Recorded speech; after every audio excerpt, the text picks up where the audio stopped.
switch. Yeah, that could be it, Noel. The one that says on and off.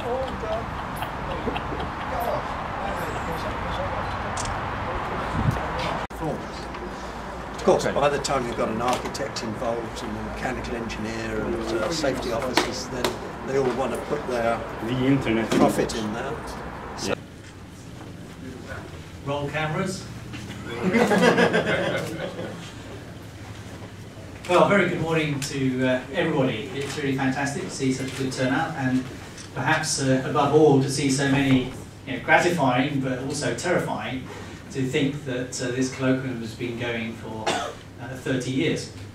30 years is actually rather a good number, because it's also the 30th anniversary of the formation of SSTL this year. I don't know whether Tony, who will follow me later, has a picture of our staff all making up for 30, but if not, we'll sort that out for later in the weekend. But it's quite a sobering thought to think that actually we've been working in this field for 30 years. I mean, in fact, it goes on even before that, because when it actually started. It's also remarkable to look at what's happened in AMSAT internationally over those 40 years, and to see how both satellites and the community have developed. And so weekends like this are an opportunity for us to look, first of all, at things that have happened, but also to look forward.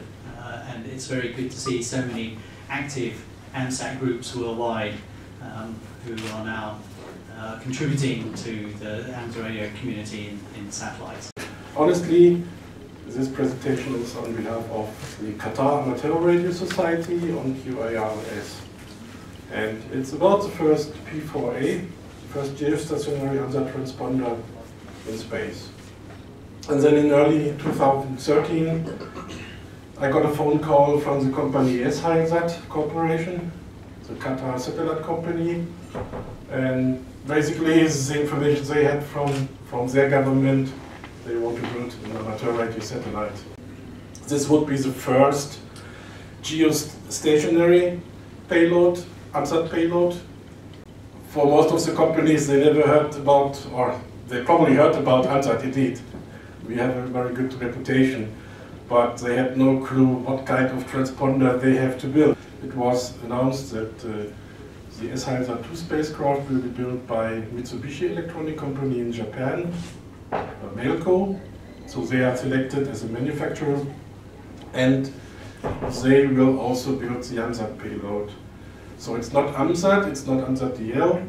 Melco will build space flight hardware for the spacecraft.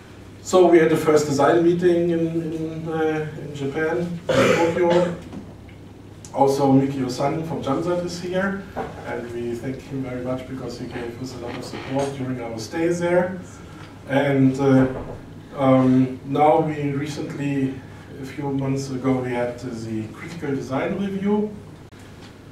Okay, so yeah, we will be in a geosynchronous position, 25 degrees east. That means the spacecraft will be constantly over the same place over the Earth at a distance of roughly 36,000 kilometers. So we have, as I said, we have two transponders, a narrowband transponder, which is about 250 kilohertz wide. The preferred modes here are SSB, CW, Morse communication, but also other modes, other narrowband modes. And in parallel, we have a wideband transponder. Both transponders can operate in parallel.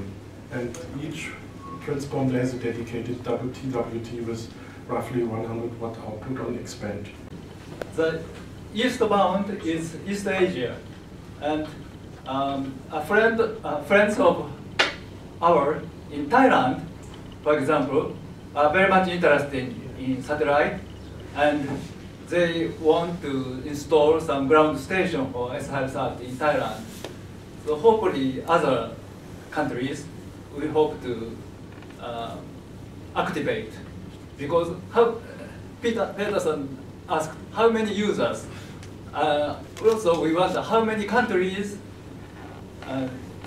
QRV, there are QRVs like AL13 or AL10. So another one is Antarctica. There's South Edge. If you check the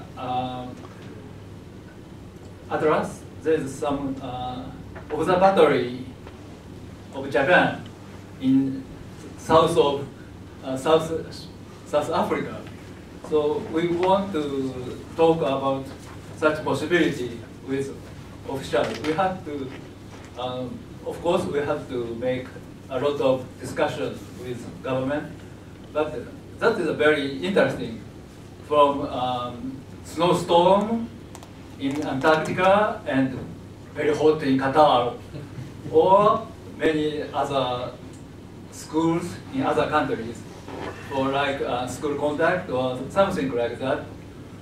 Just SRSAT can provide such educational opportunities. So that is one of our dreams, how to use this satellite. All right, good afternoon everybody, or good morning in my case. Little change of schedule here, and we're going to go ahead and do my presentation now. My name is Drew Glassbrenner, KO4MA, and I'm Vice President of Operations for AMSAT.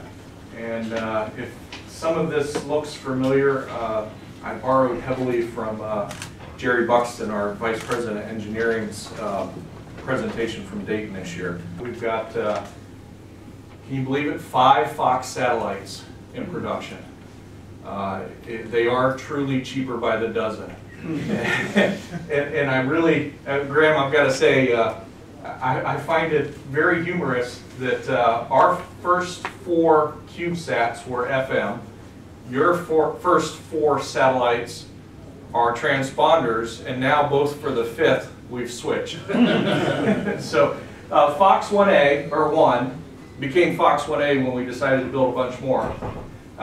This satellite is a 1U CubeSat. It's been in production and design and production for quite a while now.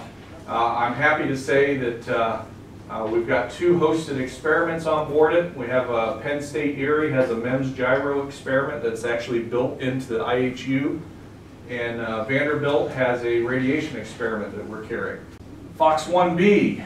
Unfortunately, 1B is not going to be the second one launched. 1B also carries the Vanderbilt radiation experiment. Fox 1C. 1C is kind of my puppy. 1D. 1D is the flight spare for the 1C launch. If we break 1C during testing, then we'll fly 1D. It's basically identical except for one experiment. Fox 1E. One thing that we're going to try on this is sort of a store and forward APRS. We're going to listen on the APRS frequency and then rebroadcast that on the BPSK downlink at some point later in time. Peter, you want to come up? Peter, forgive me, I finished this morning. He hasn't seen the slides. He knows what's in there though. Now for an announcement from an unexpected place. This morning during the breaking news, I mentioned 12 hours, 63 degrees. I think we all know that orbit. Peter has worked with AMSAT-DL for years and years and years, trying again and again.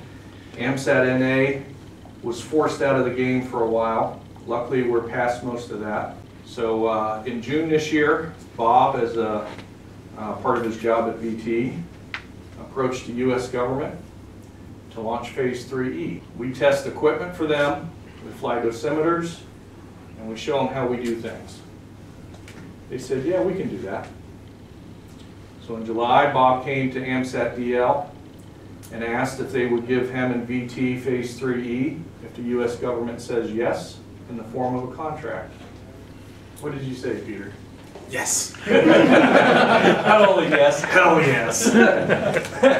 So yeah, it's very exciting, and yeah, it's a launch opportunity, so we still have to work on this, but I'm pretty sure Bob will push things very hard, and Bob actually was very emotional when he came to Barbeck, because I think Bob and me, we haven't seen each other for 10, 15 years.